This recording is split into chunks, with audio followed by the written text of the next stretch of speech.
Haleluya, puji Tuhan, salam sejahtera bagi kita semua, keluarga GPDI Elsadeh Magelang.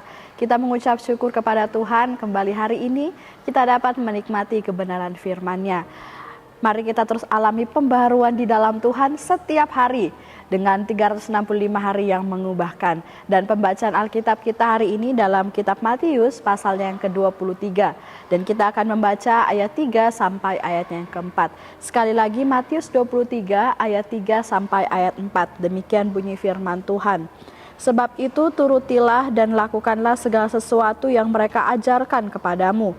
Tetapi janganlah kamu turuti perbuatan-perbuatan mereka, karena mereka mengajarkannya tetapi tidak melakukannya. Mereka mengikat beban-beban berat lalu meletakkannya di atas bahu orang, tetapi mereka sendiri tidak mau menyentuhnya. Puji Tuhan, renungan firman Tuhan kita pada pagi hari ini yaitu munafik serta sombong. Ya Bapak Ibu yang diberkati oleh Tuhan, mari kita akan mempelajari renungan firman Tuhan hari ini. Ya ayat firman Tuhan hari ini dalam renungan 79. Dan tentunya kita akan mempelajarinya dengan menggunakan O, I, dan A. Yang pertama, observasi. Kita melihat siapa saja tokoh-tokoh yang terlibat dalam peristiwa ini. Dalam peristiwa ini ada Tuhan Yesus, kemudian ada murid-muridnya, dan juga ada orang banyak yang mengikuti dan mendengarkan pengajaran Tuhan Yesus pada saat itu. Lalu apa sebenarnya peristiwa yang terjadi dalam kisah ini?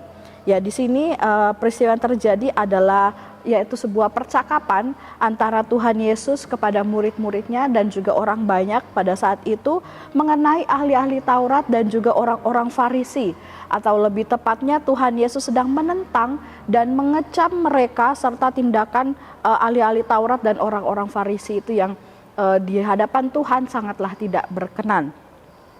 Nah, mengapa peristiwa ini kemudian dapat terjadi? Mengapa Tuhan Yesus bercakap-cakap bahkan sampai menyampaikan bagaimana ia menentang ahli-ahli Taurat dan orang-orang Farisi itu? Yaitu karena tentunya Tuhan Yesus mengetahui, Tuhan Yesus menyaksikan sendiri dan mengalami sendiri bagaimana pribadi, sikap dan tindakan ahli-ahli Taurat dan orang-orang Farisi itu tidaklah baik dan benar. Serta tentunya tidak berkenan di hadapannya, yaitu di hadapan Tuhan Yesus yang adalah Mesias, anak Allah yang hidup. Oleh sebab itu Tuhan Yesus menjelaskan kepada murid-muridnya dan juga kepada orang banyak saat itu supaya mereka tidak tertipu dengan tampak luar dari ahli-ahli Taurat dan orang-orang Farisi. Tetapi juga mereka dapat mengetahui sebenarnya seperti apa, orang seperti apa ahli-ahli Taurat dan orang-orang Farisi itu. Nah inilah alasan mengapa peristiwa ini dapat terjadi. Nah itulah observasi yang kita bisa temukan dalam kisah ini.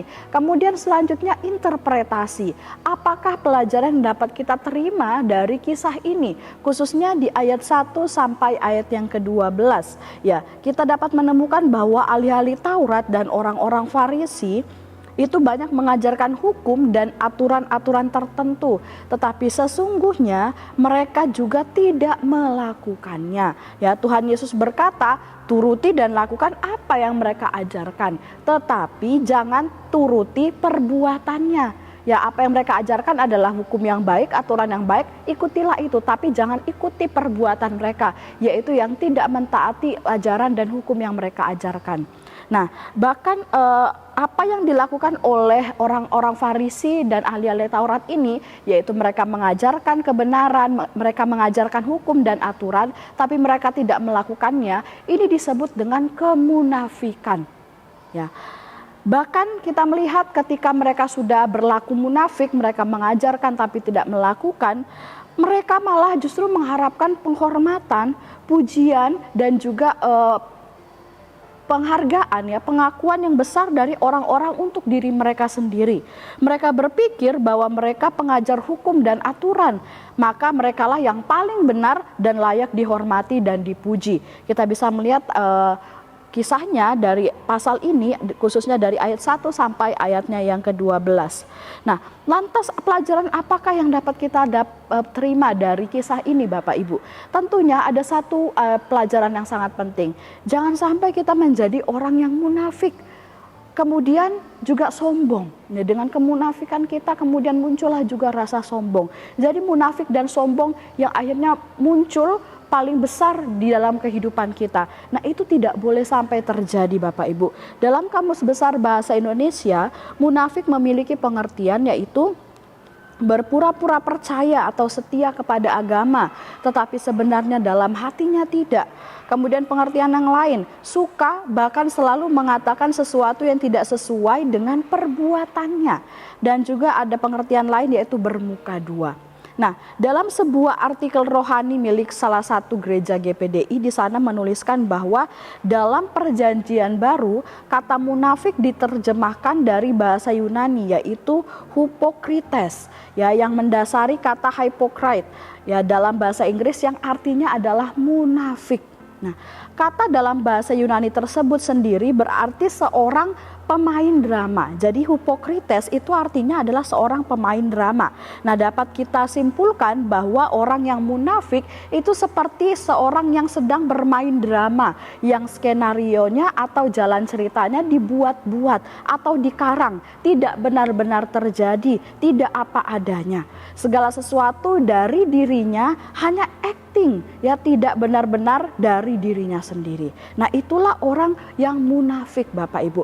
Apalagi dengan kemunafikan itu kemudian muncullah sikap sombong, ya, merasa sudah menampilkan hal-hal yang baik, merasa sudah melakukan dan menunjukkan di depan orang hal-hal yang benar, ya, maka harus mendapatkan pengakuan, maka harus dapat penghormatan dan pujian yang lebih dari orang lain.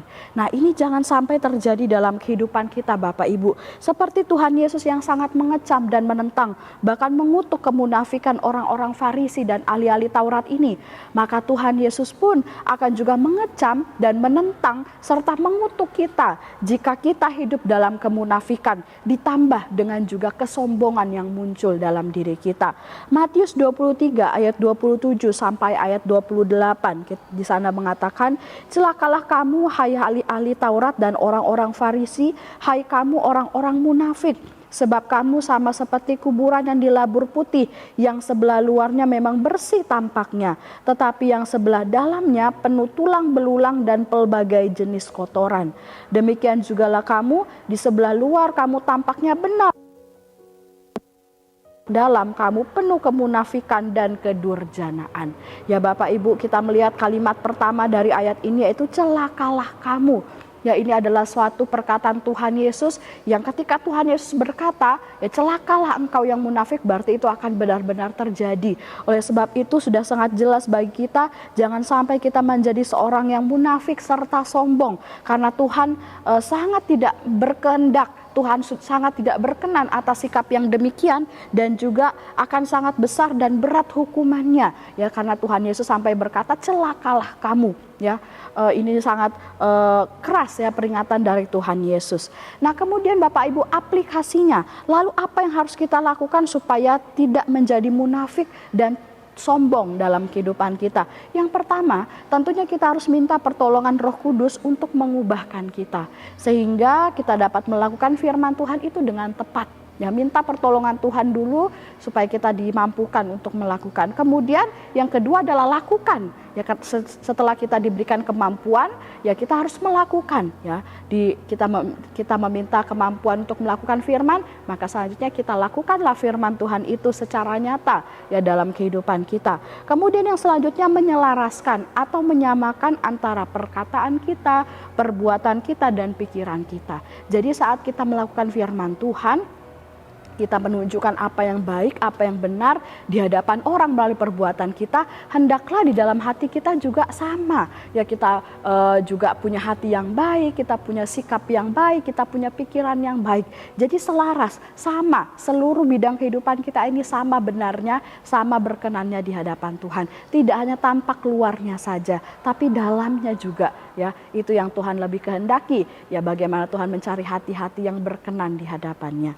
Puji Tuhan, Tuhan Yesus memberkati kita semuanya melalui renungan firman Tuhan hari ini. Bagi Bapak Ibu yang diberkati oleh Tuhan, terima kasih telah mengikuti renungan 79. Kiranya renungan firman Tuhan ini dapat menguatkan kita semuanya. Bagi Bapak Ibu yang didoakan untuk pokok doa tertentu atau ingin menyampaikan kesaksian, baik mujizat kesembuhan dan pemulihan masalah keluarga, atau yang lain-lain, Bapak Ibu dapat menyalurkannya melalui chat WhatsApp di nomor 0813 2742 0088. Mari kita akan mengakhiri renungan ini dengan berdoa. Kami mengucap syukur Tuhan Yesus buat kebenaran firman-Mu yang kami dapat nikmati hari ini Tuhan. Mengajarkan kami untuk menjadi pribadi yang selalu benar di hadapan Tuhan. Jangan sampai kami menjadi pribadi yang munafik serta sombong Tuhan. Kami ingin Tuhan hidup dalam kebenaran-Mu. Kami mengusir segala bibit-bibit benih-benih kemunafikan dan kesombongan dari kehidupan kami. Kami mau usir di dalam nama Tuhan Yesus. Kami mau hidup berkenan di hadapan Tuhan. Tuhan memberkati setiap jemaat Tuhan yang ada di GPD Sadai Magelang. Biarlah hidup kami semakin hari semakin cinta akan Tuhan, semakin setia melayani Tuhan. Terima kasih ya Bapa. Keluarga GPD Sadai Magelang tidak menerima roh dunia, tetapi roh yang berasal dari Engkau ya Allah, supaya kami tahu apa yang Engkau ya Allah karuniakan kepada kami.